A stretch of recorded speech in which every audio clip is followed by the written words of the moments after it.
As nossas alegrias podem ser classificadas em duas categorias.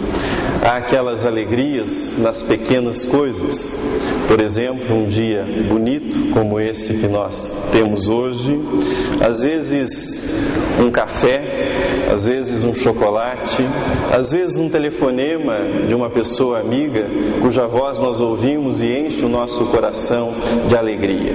São as pequenas alegrias, as alegrias que estão espalhadas no nosso cotidiano e que nos visitam, vez por outra, ou todos os dias, ou ao longo de um dia, e que enchem o nosso coração.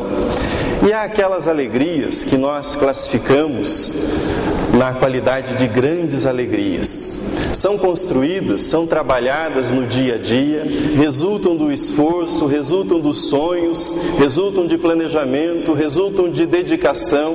São aquelas alegrias que vão para o nosso álbum, são as datas especiais, por exemplo, o casamento, ou a formatura, ou a conquista de um emprego que nós buscamos, o nascimento do primeiro filho. São marcos da nossa história, representam as grandes alegrias da nossa vida. São as datas que nós chamamos de festivas, datas que nós lembramos, datas que nós comemoramos na nossa vida. A história narrada no Evangelho de João representa um momento de grande alegria. As tratativas entre as famílias foram feitas, o casamento foi marcado, os preparativos foram iniciados para aquele casamento, o dia chegou. A cerimônia foi realizada, a festa começou, os convidados chegaram e durante uma semana transcorreria aquela festa, aquela celebração, marcando aquela data especial, aquele grande evento. O dia perfeito chegou. E quando nós planejamos esse dia, quando nós sonhamos com esse dia, o nosso grande desejo é que tudo saia perfeito, que nenhum erro, que nada fuja ao nosso controle. Mas eis que, a certa altura da festa, não sabemos o dia, não sabemos o momento, Maria, mãe de Jesus, se dirige a Jesus e diz: o vinho acabou. Eles não têm mais vinho. O vinho acabou. O que esse episódio, bem conhecido do Evangelho de João, pode nos ensinar a respeito do tema que nós abrimos neste mês? Alegria. Alegria renovável, alegria sustentável, alegria 100% limpa. O que esse texto nos ensina sobre a alegria? Em primeiro lugar, esse texto nos ensina que a alegria é coisa séria para Deus, que Deus leva a alegria muito a sério. João fez questão de registrar que esse foi o primeiro sinal realizado por Jesus. Primeiro de uma série de sinais que Jesus haveria de realizar, testificando a sua divindade. E o que este primeiro sinal nos ensina? Que a alegria é coisa séria para Deus. Nós podemos dizer que a restituição da alegria foi o primeiro milagre na agenda de Jesus. A restituição da alegria. Vocês devem recordar que o evangelista Mateus, no capítulo 4, narra o diálogo, o momento da tentação de Jesus, momento em que ele foi interpelado pelo diabo. E na agenda de milagres do diabo, qual era o primeiro milagre que Jesus deveria fazer? Transformar pedras em pães.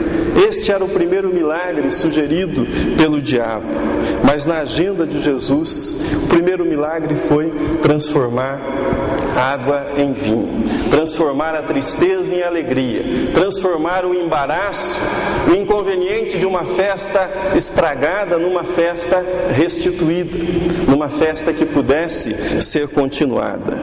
O vinho é na Bíblia o símbolo por excelência da alegria. Testifica isso o fato de que Noé, após o dilúvio, ao sair da arca, o primeiro ato de Noé, seu primeiro trabalho foi plantar uma vinha. Seu primeiro ato civilizacional foi restituir a vinha, restituir a alegria, como um marco da esperança e da continuidade da humanidade após aquela tragédia. O vinho, na Escritura, é sempre símbolo de alegria. Nós não podemos recusar isto ao vinho. E embora alguns abusem do vinho ou de outra bebida alcoólica, deixar de reconhecer o vinho como símbolo de alegria seria o mesmo que deixar de fazer a oração do Pai Nosso, dizendo o pão nosso de cada dia, pedindo pelo pão nosso de cada dia, alegando porque alguns abusam por meio da gula, do pão, do alimento, que este não seja sagrado e abençoado por Deus. Que Jesus dedique seu primeiro milagre à restituição da alegria, mostra-nos que Deus leva a sério a nossa alegria. Deus leva a sério a sua alegria. Ele não nos quer apenas vivos, Deus nos quer vivos e alegres. Deus não nos quer apenas operosos, apenas que sejamos trabalhadores, mas que o sejamos alegres. Deus não quer apenas que o sirvamos, mas que nós o façamos com alegria de coração. Alegria é a dilatação da alma. Alegria significa transbordamento de satisfação. Alegria é o brilho nos olhos. É a satisfação diante da vida. A alegria é a felicidade que vem do coração, que transborda em ações de graças diante de Deus. Mas o que fazer quando o vinho acaba? Não há explicação, não há justificativa, não há repreensão também, há apenas a constatação. Eles não têm mais vinho. Maria dirige-se a Jesus, comunicando-lhe: eles não têm mais vinho. Um casamento sem vinho, uma festa sem alegria, uma festa interrompida no seu ápice, talvez no melhor momento daquela festa. A imagem é uma síntese da vida humana naqueles momentos em que a alegria parece fugir da nossa vida, parece escapar do nosso lar, da nossa casa. Esses momentos poderiam ser sintetizados muito bem por essa frase: o vinho acabou. O vinho acabou. O que isso pode significar na minha e na sua vida? Alguém, por exemplo, que investiu o melhor de si, que investiu todos os seus recursos num projeto que era o seu sonho de vida, num trabalho, num negócio, e este faliu, fracassou. O vinho acabou na vida desta pessoa. Um homem ou uma mulher que escolhem um parceiro, decidem começar a construir uma vida e de repente um deles se descobre traído. O vinho acabou. Um pai que faz sacrifícios para educar o seu filho e um certo dia recebe um telefonema de uma delegacia dizendo que o seu filho foi pego com drogas. O vinho acabou. Uma família em paz, equilibrada, harmoniosa, onde todos nutrem afeto, respeito, carinho, preocupam-se mutuamente e de repente uma notícia cai como uma bomba sobre aquela família quando alguém da família é encontrado com uma doença terminal. O vinho acabou. Primeiro sinal de Jesus, primeiro milagre de Jesus, mostra-nos que o fato de Jesus estar na nossa vida, na festa da nossa vida, não impede que o vinho acabe. O vinho acabará em muitas circunstâncias, em muitos momentos da nossa vida. Nós somos humanos, nós falhamos, e ainda quando não tenhamos falhado, nós somos atingidos e afetados por aquilo que outros fazem.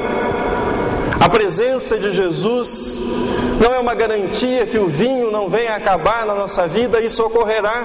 O importante é saber o que Jesus poderá fazer, o que Deus poderá fazer na minha vida quando o vinho acabar. É isso que o evangelista nos desafia a enxergar nesse texto. E a resposta do evangelista nessa história de Jesus é: a sua alegria importa para Deus. Deus se preocupa com a sua alegria. Maria aproxima-se de Jesus e comunica que o vinho acabou. A resposta de Jesus soa deseducada para os nossos ouvidos, quando Jesus diz: mulher, o que eu tenho contigo? A minha hora ainda não chegou.